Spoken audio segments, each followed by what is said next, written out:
welcome to the Irish Media Network debates.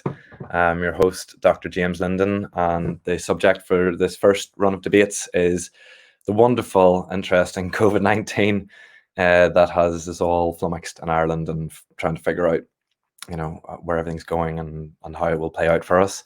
And it's an honour to have Professor Sam McConkey on the show with us. Sam, maybe you want to give us a little introduction just as to your background and maybe help people understand why you might be able to answer some questions. Okay, thanks, James. I'm originally from a parish called Killeven in County Monaghan, right on the border with Fermanagh, and have family and links on both sides of the border. I am a medical doctor, qualified in Trinity in 1989. I specialised in tropical medicine, infectious disease, international health, and have spent a fair bit of my career, about 11 years, sort of flicking around other parts of the world. So I spent many years in Gambia, many years in Sierra Leone, some in Vietnam, in Kenya, in Tanzania, and in the United States and in Oxford. Then about 15 years ago, RCSI recruited me to come back as head of the Department of International Health and Tropical Medicine. I have a background in a fair bit of vaccine development research, public health research, and did a master's in mathematics. So I'm reasonably comfortable with mathematical modelling of infectious disease, as well as being a hands-on, practical, clinical infectious disease and general physician. Okay, thank you very much. That's a good background for answering my questions, hopefully. So Sam, just for a little bit for our viewers, I didn't mention the last time, my own background is a PhD biochemist. I am a PhD biochemist. I did an undergrad in biochemistry and I've spent about 15 years building small Irish pharmaceutical companies and biotech firms, and have a general interest in all things science and debate. And this is part of that process. So Sam, if I could launch into a couple of little questions with you,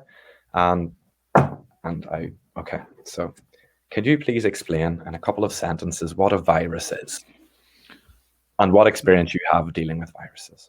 Yeah, so at a sort of reductionist biological level, a virus has a handful of proteins, sometimes only 3 or 4, essentially a bit of nucleic acid. Nucleic acid is what our genes, the genetic material that we get from our parents, is in chemical terms. Some viruses have a genetic material called DNA, deoxyribonucleic acid, which is what we have, and some have RNA. The COVID-19 that we're talking about is an RNA virus. Some have a bit of fat in them, and there's not much else to a virus except those tiny little pieces. They don't have a brain, so they don't have motivation or ambitions, but the best way to see their purpose in life is to spread themselves. The ones that didn't have the ability to replicate and spread in some way have simply died out and aren't troubling us. So viruses, if you were to assign to them a raison d'etre, it's to spread to more people, to spread to more cells. They can't replicate on their own. So it's not like a mouse in your house that can have a little nest and form little baby mice. The virus has to live in cells. It could be plant cells or animal cells or human cells, but they need living cells to replicate, and that's makes them different from many bacteria. And obviously ourselves, we can live independently. We don't need to live inside another organism. We can exist independently, whereas all viruses have to replicate inside another cell. And that fatty element that you mentioned that some of them have, is that in their their membrane coating? Yeah, they have, like all cells in the world, they have a lipid bilayer around each cell, and many viruses, including COVID-19, has a fatty double layer, a bit like a bubble in the bath, only at a microscopic level. Okay, cool. My questions have turned off on the screen. Well, on your second question was my experience with looking after people with viruses. So I've shockingly, James, 31 years experience of being a doctor looking after people, and a lot of that has been looking after people with HIV infection. I've seen wonderful transformation of that disease from one where loads of people were suffering and dying with horrible things, AIDS-related diseases, to one where it's, since 94, 95, it's now very treatable with combinations of small molecules. Similarly, I look after many people with hepatitis B and hepatitis C, and again, those are now treatable with small molecules. And of course, for hepatitis B, there's a very effective vaccine that prevents us getting hepatitis B. So I've seen how medical technology and science have transformed the sort of human species experience with these 3 other viruses. What gets me really excited now in the hospital probably is people who come back with tropical fevers, who've been off traveling the world and got some weird thing, and they come into the airport and they send them to us, and we work out what exactly is going on. So, people with Lassa fever or dengue fever and many viral fevers, I'm very interested in looking after those sorts. Sadly, in the last 6 months, because the airplanes have largely stopped flying, we're seeing a lot fewer people with fever coming from abroad, and those that do arrive tend to have COVID-19, which we're all getting a bit tired of. We've seen too much COVID-19 at this stage. It's too monotonous. I would like to see the end of it. Well, I'll try to bring you back some tropical diseases from my travels this year, if that's any consolation. Thanks, Sam. Just kind of asking, from your perspective as a medical doctor, we had Jerry Colleen on before as a scientist epidemiologist, sort of approach to it.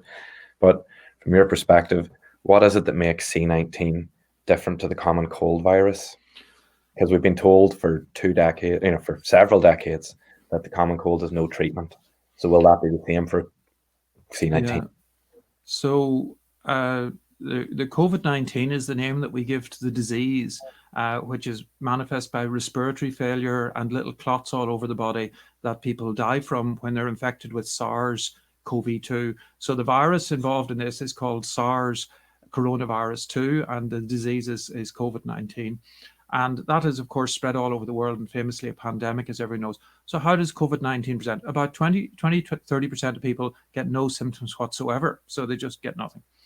On the other extreme, about 5% of people get severe symptoms, typically type 1 respiratory failure. That means the ability of their lungs to pull in oxygen from the air they breathe into the bloodstream is impaired. They're still able to blow off carbon dioxide, but the lungs function, which is to pull oxygen into the blood, it fails. And that requires specialized treatment, escalating levels of oxygen, then ultimately often non-invasive ventilation, which is called BiPAP or CPAP, and intubation, and sometimes even ECMO. So a lot of high-tech technologies are there to support people through type 1 respiratory failure. About 20% of people with COVID-19 require oxygen. So they have disease that's severe enough to require oxygen, but not quite severe enough to be in organ failure. And that's quite different from the common cold. The common cold, people don't get respiratory failure. They don't require oxygen. They just get what's called an upper respiratory tract infection. So your nose is streaming, you have a bit of a headache, but you're not actually failing lungs. You're not in ICU and dying from it. Whereas unfortunately, about 20% of people with COVID-19 require oxygen, require hospitalization, and about 5% require higher levels of intensive care than that. So it's completely different from the common cold. The common cold, there are several viruses caused it, some rhinoviruses, some adenoviruses, and 4 different old coronaviruses. So coronavirus is really a family of viruses in animals and humans, and there are about 7 that affect humans, 4 that were common cold viruses, one called SARS-1, which we only had a single case in Ireland over in Mayo in 2003, but it did cause a lot of cases in China and Canada, Hong Kong, and the right place.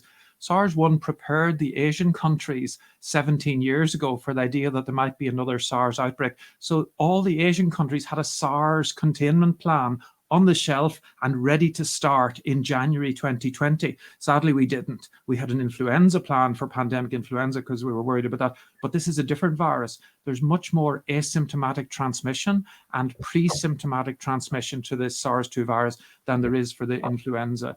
So I think the treatments for common cold, as you know, well, paracetamol, whiskey, and bed rest. I'm hoping that we will get small molecules that are effective against SARS-2. There's a lot of investment gone into developing it's called RNA-dependent RNA polymerase, which is the enzyme that replicates the RNA of the virus. And I'm expecting, just like for Hep C and HIV, that we will have small molecule inhibitors of that. I accept remdesivir, the first of those didn't work very well, but I'm expecting there'll be better ones. And just, I think one of the points I was trying to make was that the common cold is so common, and the pharmaceutical industry is so greedy, and they haven't managed to come up with something that they could, get the FDA to approve as a common cold remedy. And I'm more playing into the idea that we may not have a solution to this, and just was curious as to. I think we will have solution. We almost certainly will have three solutions. We'll have a toolbox of small molecule inhibitors of the RNA-dependent RNA polymerase replication enzyme. We will have several vaccines on the market that have various different characteristics, and we already have social tools of social distancing, which except none of us like. We never realized how important physical and social intimacy was until this time when you're not allowed it. But we have that toolbox of what are called non-pharmacological measures, which have worked throughout most of Asia to control it really, really well. So there are at least, I believe there will be three big packages of tools. And the reason why the pharmaceutical industry haven't got into the common cold is because there isn't enough money in it. Nobody's dying of it, and there just isn't enough profit motive to get people interested. But that's not really the case, because you've got things like hay fever that people don't die of, and pharmaceutical industries make a fortune out of them because of the slight inconvenience that it causes somebody like me who used to have hay fever, But let me move on a wee bit, maybe then into some of those next questions, Sam, and thank you. So we're saying it is different to the common cold virus. Okay. Basically, maybe I'll just respond a bit in terms of mortality. When it hit Wuhan, about 5%, which is 1 in 20 people died. And Wuhan health system was clearly overwhelmed. When it hit the other cities in China, which were they were not overwhelmed, only in a small way, about 1% of people died. When it hit New York really badly in March, about 3% of people died. In Ireland, as you know, it's been around 1% death rate. We've now got some better treatments, like we're better able to give the oxygen. We've got some steroid therapies that work. We've got anticoagulants that work. So the mortality rate now is around between 0.7 and 0.5%. That's around 1 in 200 people. So that is completely different from influenza or completely different from the common cold, simply by its mortality rate. What's the rate for influenza again? 0.2? Is it? No, it's much lower. So we don't see maybe something like 100 to 200 deaths in Ireland each year seasonally with influenza, but hundreds of thousands of people get it. So with the regular seasonal influenza, especially where there's some vaccine, the mortality rate is way below that, more like 1 in 10,000 with influenza. That's looking not just at young people, but at old people. So it's a much lower rate. When there's a swine flu that we had in Mexico in 2009, and it's a new strain, or like the Spanish flu in 1918, that can overwhelm people, and you can certainly see a higher mortality from what's called pandemic influenza. But the coronavirus is probably a factor of about 10-fold more lethal than the pandemic influenza, and maybe more like 50 to 100-fold more lethal than the regular seasonal flu that we see. And based on what numbers, Sam? Just that it's quite a grand claim to say it's 50 or 100 times more lethal. What's that based on? Well, based on the information that I told you earlier about the mortality in places like Wuhan, New York, and we're still seeing in Ireland, just for the casual reader who sees the figures, we're seeing, over the last 4 to 6 weeks, often 500 to 1,000 cases of COVID-19 proven each day in Ireland, and we're seeing around 10 or 15 deaths. So that's approximately slightly less than the 1%. So the figures that I'm giving about its mortality are very consistent with the numbers in Ireland or in the US or in Northern Ireland or England or France. So there's been, as you know, more than 10 million cases of COVID-19 proven, and then there's probably at least that number, and perhaps even more than that we haven't diagnosed. And certainly there's been very high rates of mortality associated with that. It depends how good your healthcare system is able to cope. And of course, no healthcare system can cope with huge numbers. If you have loads of sick people arriving at the door, then you just run out of oxygen and you run out of staff that are able to look after them. So it's not beds and ICUs you run out, it's actually staff and oxygen. And, there's a limit. You can get oxygen, you can just buy it and put it in the big tank, but staff are harder to manufacture quickly. And you don't want staff who've actually got COVID looking after people who don't have COVID, because then, of course, the staff will spread it. So any staff who are contacts have to go home for 2 weeks. You see, on that one, you'd be well placed to know this one. I dug in quite a lot into the HICWA guidelines on transmission around wearing of face masks, and work that had been done over the years with other flus and other viral infections to look and see, does wearing a surgical face mask and even an N95 respirator, help? And ultimately, from the papers that I have seen put forward that were used to form the NEFIT guidelines, there's absolutely zero conclusion. And even HICWA say themselves, what do they say? oh, sorry, I can't find it. HICWA says that the evidence is inconclusive, but ultimately the conclusive part of that evidence is that in intensive care setting where a patient is vulnerable and or has a transmissible disease, that wearing masks when you're working within 1 meter of that person has been shown to reduce infection, transmission, but that essentially nothing else has. So what's the thinking around that these days with this mask push if there's really no evidence? So I wouldn't say there's no evidence. Don't mistake an absence of evidence, James, for something not being the case. So in, I suppose, an emergency situation or even a pandemic situation, we use something called the precautionary principle. So you try to evaluate what's the best way to control this pandemic in Ireland, which is the public policy issues that HICWA are trying to speak into. And obviously, it's been very well controlled in 20 or 30 countries, and it's copying the tools that they have used. So there is recently a Nature paper out looking at the sort of evidence that associates each specific intervention, like quarantine, like rapid testing, like 20, 30 other things, and looks at how that correlates with the effectiveness in each country at decreasing the transmission. And different interventions have different effectiveness. But of course, every country is doing, unfortunately, 10 or 15 different interventions at the same time. And it can be very difficult to unpick which of those 10 were most critical, or is it some sort of combination that's either additive or multiplicative of a combination of interventions that are needed to work. So what we're trying to do is to copy the countries that have done this successfully, which are mostly in Asia. As you know, the United States has been spectacularly unsuccessful at doing this. Sadly, the UK, as you know, and Northern Ireland as part of it, have been spectacularly unsuccessful. So at one level, we're trying to copy our public policy from Asian countries. And it's not sort of what you might call individual sort of biological patient virus type evidence. It's more population level public policy evidence that the countries that in Asia have controlled it well have used face masks very widely. I don't think they're designed to protect the user of the face mask so much as to protect the other people around them. And unfortunately, some of the analysis tend to focus on whether if I wear a face mask, does that protect me from coronavirus? And that's not really the claim. The claim is more that if I wear a face mask, it protects the other people from the coronavirus that might still be either pre-symptomatic in me, that I'm about to develop symptoms, or else asymptomatic. So what about if you had somebody who was sick, say, and full of coronavirus, and they're walking around coughing into their mask all day? Is there a point at which their mask becomes loaded with viral particles that can slew off in the wind? So while we might not be letting somebody, coughing on somebody directly, but we go, on the bus and a breeze passes us by and carries all of the virus off our little mask. There's another side to that too, right? Where masks can be potentially a gatherer of infection. So, unfortunately, the person with symptoms, James, shouldn't be walking around and shouldn't be on the bus. So if they're walking around on their bus, they haven't been listening to the narrative. They've missed the whole thing of public policy. They're supposed to be at home, getting a test from their GP and staying in their own home. So I don't know, what bit have they missed? We've got an asymptomatic person on the bus, okay? Okay.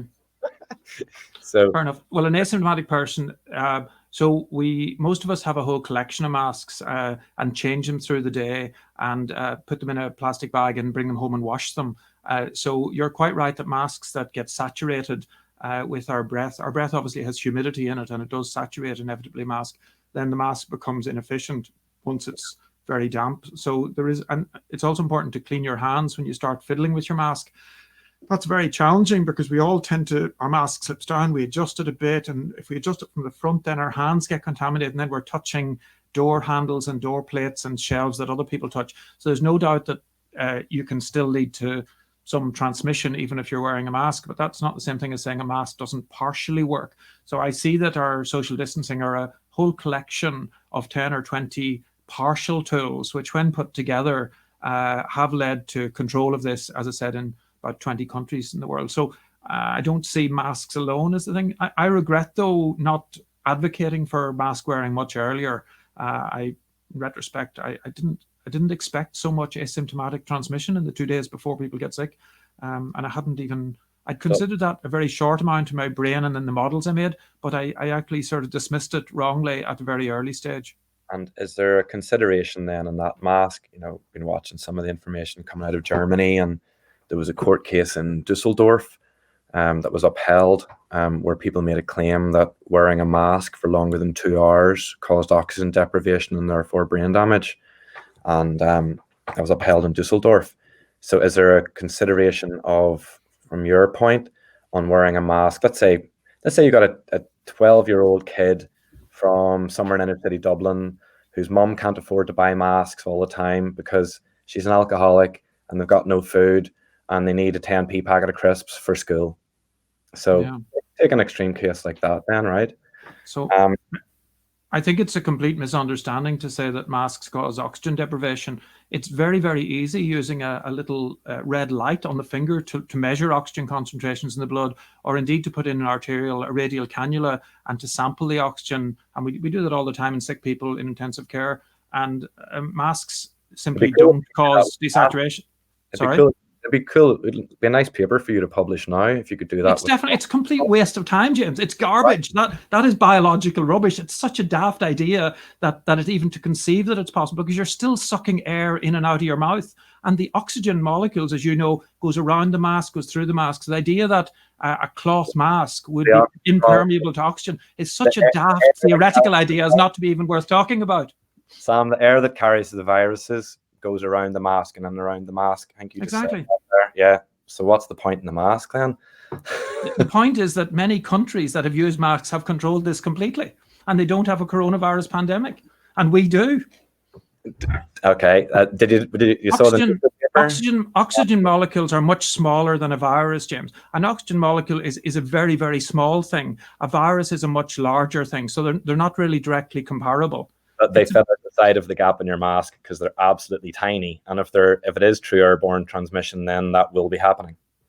No, because when you breathe, we often create sort of sprays of droplets. Even if we're just talking excitedly, our vocal cords obviously resonate and produce little droplets, and those do go into the air and then they spray out in front of us. Whereas with the mask, the majority of the droplets get caught in the mask because they're sort of projectiles that are coming out in a certain direction from our mouth and get caught in the mask. I won't say all of them do, but the majority of them are heavy enough.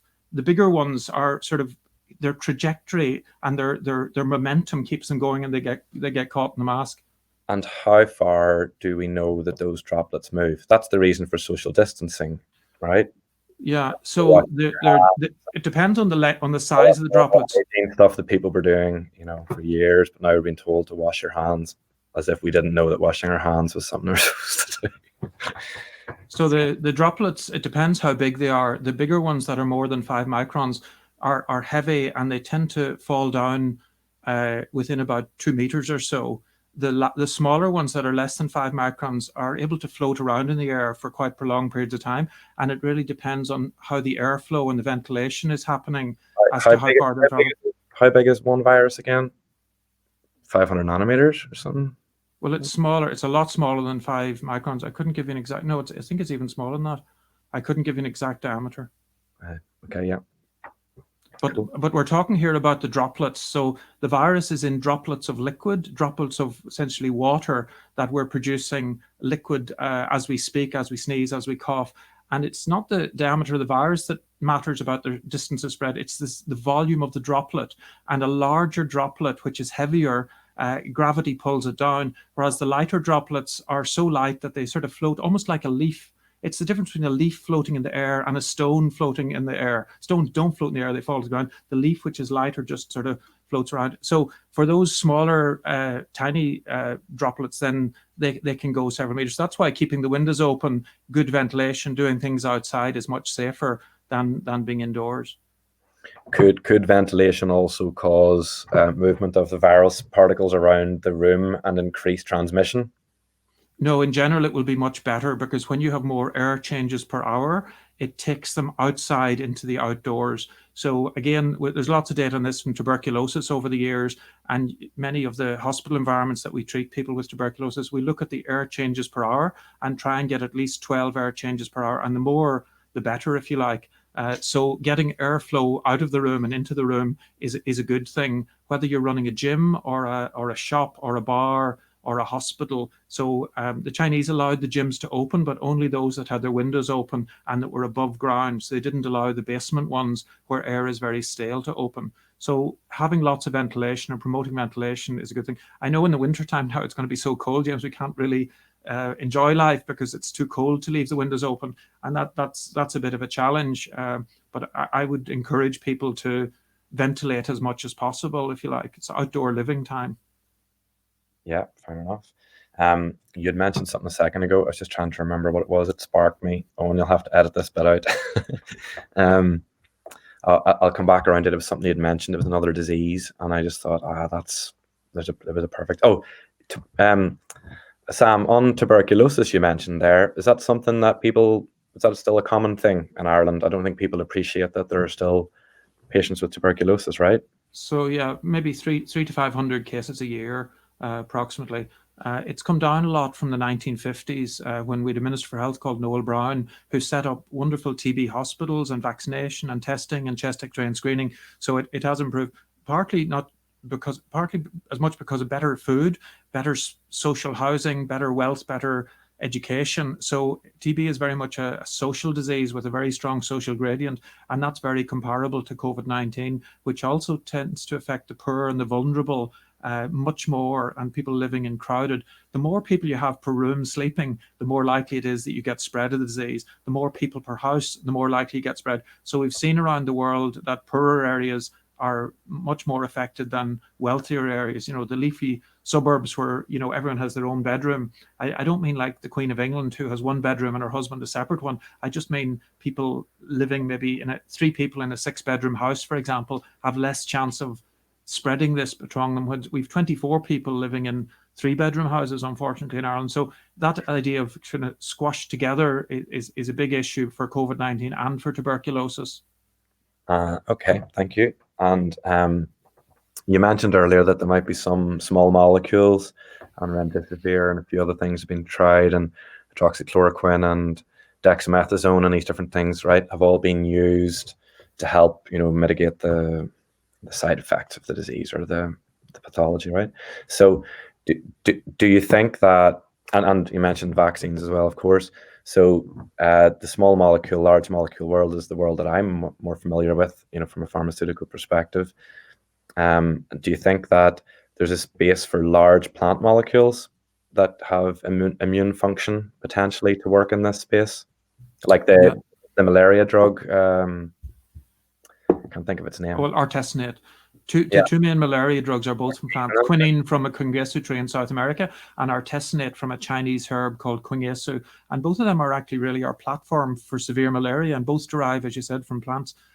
For large molecules, there is a research program going on around the world in many companies looking at monoclonal antibodies, which in some cases are produced in tobacco plants, for example, with some in yeast and some in insect cell lines. So the monoclonal antibodies are, I suppose, a source of hope at this stage and may well work. I'm still waiting for the what would you say, mortality studies to come out. They haven't showed us the data that really convinced me that any of the different monoclonal offerings are definitely improve mortality in severely ill people. I believe President Trump got it, but I'm not sure if that's the arbiter of truth. But he was given one made in Ireland, which was a monoclonal antibody. As a tropical medicine doctor, the issue I have with those molecules is that they're really expensive. You're looking at several €1,000s per dose, and that's not feasible for the 8 billion people who live in the whole wide world. It's really only a treatment for rich people, whereas the small molecules like remdesivir are really, really cheap to make. Once you've got it invented and it works, you can roll out billions of tons, millions of doses and billions of doses very, very quickly. So I do see a role for large molecules and small molecules.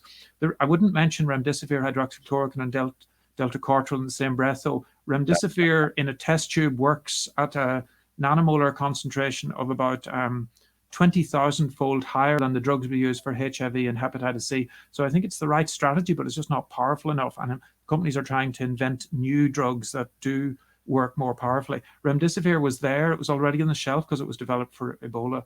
Then hydroxychloroquine just doesn't work at all. It's a treatment for malaria and a bit of an inflammatory drug, but it hasn't worked in the clinical trials. So we're part of, in Ireland, a big trial called Solidarity, and we've lots of patients in it in our hospital, and showing that the remdesivir didn't improve outcomes. The Delta Cortrel was shown in a UK study of 156 UK hospitals about a month ago to decrease mortality by about 30% in quite severely ill people. Now, 30% is actually pretty good. Anything that improves it's a cheap, available, small molecule, and 30% less death. So that there's really good evidence from the British, did this trial, 150 hospitals, that it really works. So that's fantastic. And it's now become standard of care. All of us are using it with the oxygen, and with the third drug we're using is called low molecular weight heparin, which is marketed either as Clexane or tinzaparin. And that is a molecule to go in and cause an immune reaction again. It's the heparin is really to prevent clotting, so it prevents microthrombi and prevents clotting and damage organ due to clotting. So we're using that very thoroughly and meticulously in patients, and that does seem to help a bit as well. Very good, very good. And on treatments then, so patients are getting access to remdesivir and these things. So for any doctors or anyone that might listen to this that are thinking, what the hell am I supposed to do? Like, is Professor Sam McConkey essentially saying remdesivir is a good interventional tool for those late stage patients, and we have enough clinical data from the UK and elsewhere to stand over that 100%? Like, so it's Delta Cortrel that I was standing over. Oh, sorry, Cortrel. Sorry. It's Delta Cortrel, which is a already existing marketed steroid. So there is a very good paper published showing that Delta Cortrel improves mortality, which is mortality is a very important endpoint, because it's not, you can't argue about it. If somebody's alive, universally we'd all agree that that's a good thing. If somebody's dead, that's a bad thing. So once you've got an endpoint of mortality, that's a very powerful study design in a controlled trial to show mortality improvement, and the Delta Cortrel has that.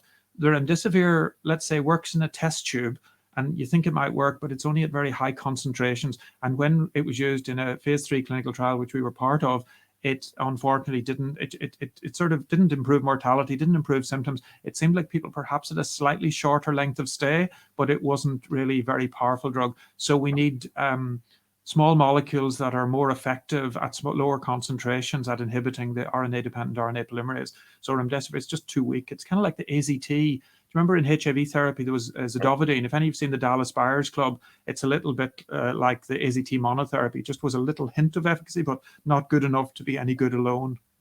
Yeah. No, that's, I mean, the number you mentioned earlier, the Delta Cortrel thing, the 30% improvement. I mean, from someone that's involved in clinical trials, 3 or 4 or 5% improvement is like, is big news. So that's really good. You might maybe allude for us as to how, there's a lot of talk about vaccinations and people don't know what they are, full stop, often. Okay. And there's different types of vaccinations. Some of them are injected, some of them are oral, etc., etc. Do you think, again, I'm going to go back to my old favorite about the normal flu vaccination and the fact that that's updated every year by Sanofi.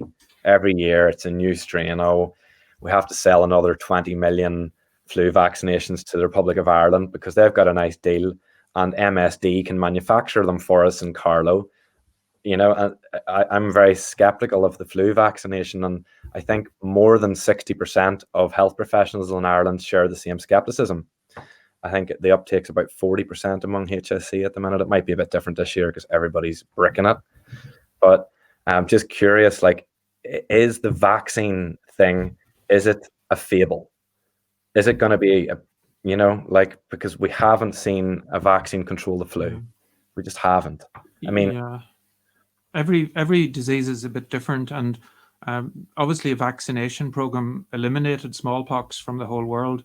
And obviously things like hepatitis B, we've been able to control very well with hepatitis B vaccine. Of course, the flu keeps changing. It's an RNA virus, and they do tend to change. And of course, coronavirus, SARS-2, is an RNA virus, so it could perhaps change every year. And even apart from that, there's the question of how long immunity lasts. So when we get the ordinary coronaviruses, the head cold ones, or even SARS-1, it's clear that the antibody levels disappear after 3, 6, 9 months.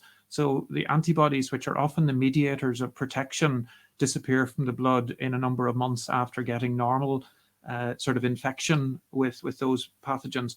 So how long will it last? Well, we don't know. Will we need another one after a year that's slightly different from the previous one? We don't know. So those are technical questions you can really only answer after a year has gone past, when you see if it's still protected. I think that there's been unprecedented amount of vaccine research going on by the pharmaceutical industry and by academia on SARS too. And I'm hoping that we'll get maybe 15 or 20 different, each partially effective vaccine, and some will be better and some will be worse.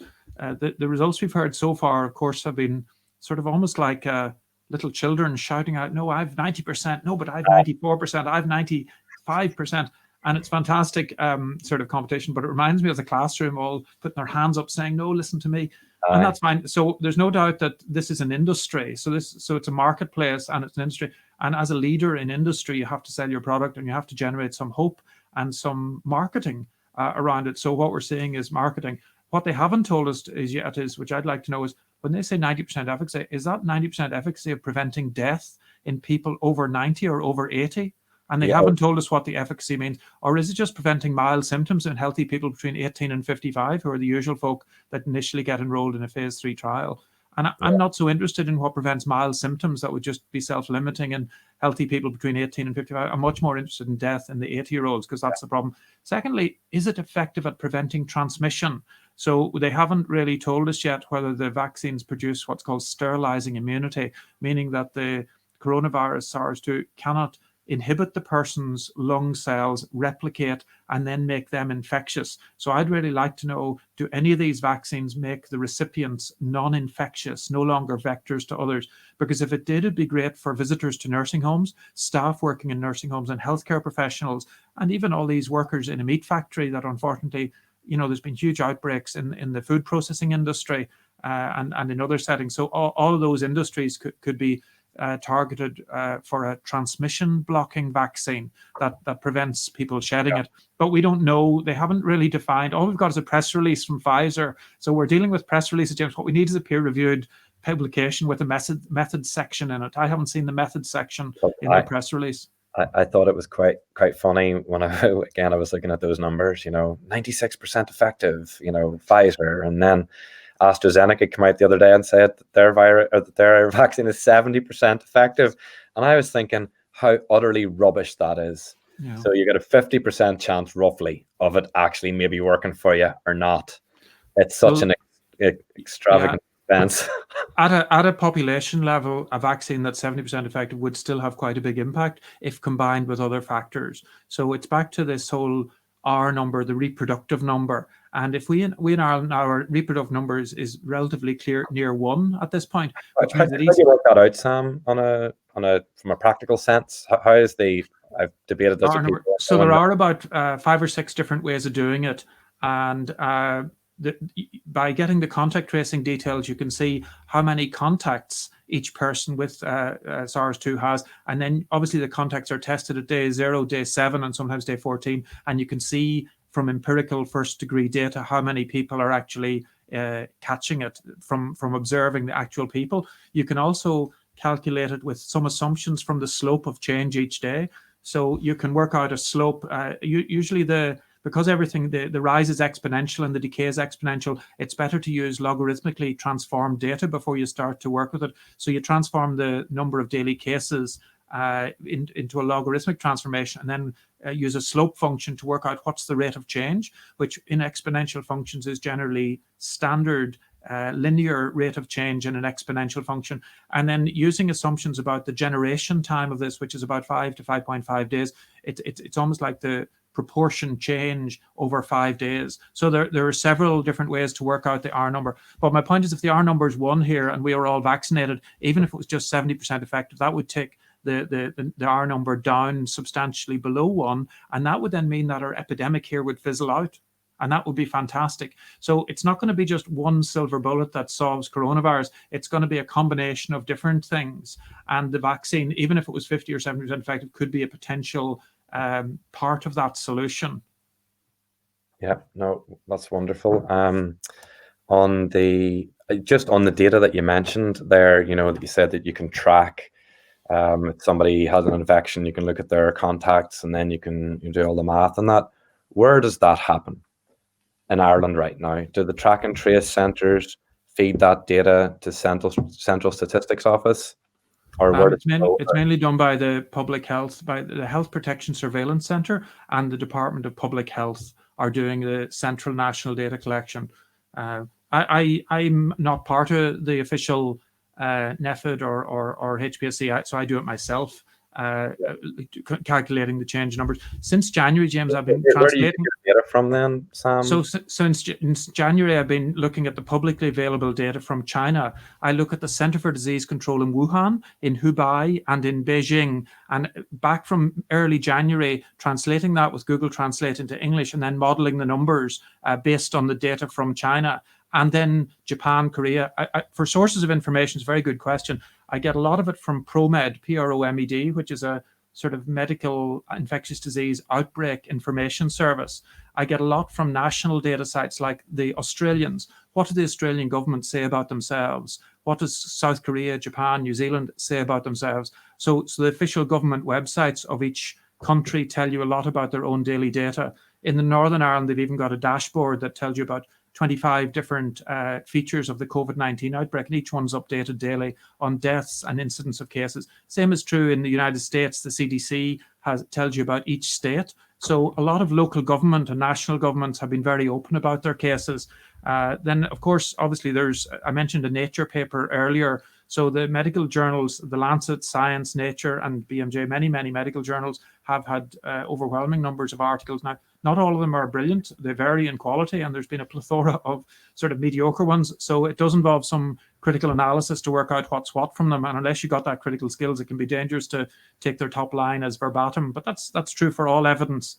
If you took that study that came out of China last week in Nature, or the Nature Communications or whatever it was, the one where they say, just trying to find oh yeah, so they did PCR testing of 10 million people in Wuhan, and they said the prevalence of SARS-CoV infection in Wuhan was therefore very low 5 to 8 weeks after the end of lockdown. So do you think then that they've beaten it? Is SARS-CoV-2 finished in Wuhan? Yeah, so back in January the 23rd, it was clear that the Chinese closed down all non-essential activity in Wuhan. The next day, on the 24th, they closed down all non-essential activity in Hubei. And on the 25th, all non-essential business in all of China stopped. And they did that for about slightly over 2 months. And it wasn't clear to me. I was a bit of a skeptic and didn't quite believe that this was bringing down the rates the way that they were publishing. So in the WHO, who are also skeptical, sent a man called Bruce Aylward, who's a Canadian epidemiologist, with a team of about 15 people to go to China and look at the evidence. They have a WHO report coming back around April, really saying, yes, what the Chinese have done in terms of non-pharmacological control has brought the SARS-CoV-2 under control. And of course, we know they're industries back up and running. Most of our personal protective equipment, James, in Ireland is made in Wuhan. We are sending huge Aer Lingus jets over there to buy it and paying a lot of money and bringing back the PPE that's been made there in the last few months from Wuhan. So there's no doubt their industries up and running. So I do think they've beaten it in the short term. An industry for themselves with the PPE, you know. Oh, absolutely, it's all, but that was even before COVID-19. They had dominated this industry.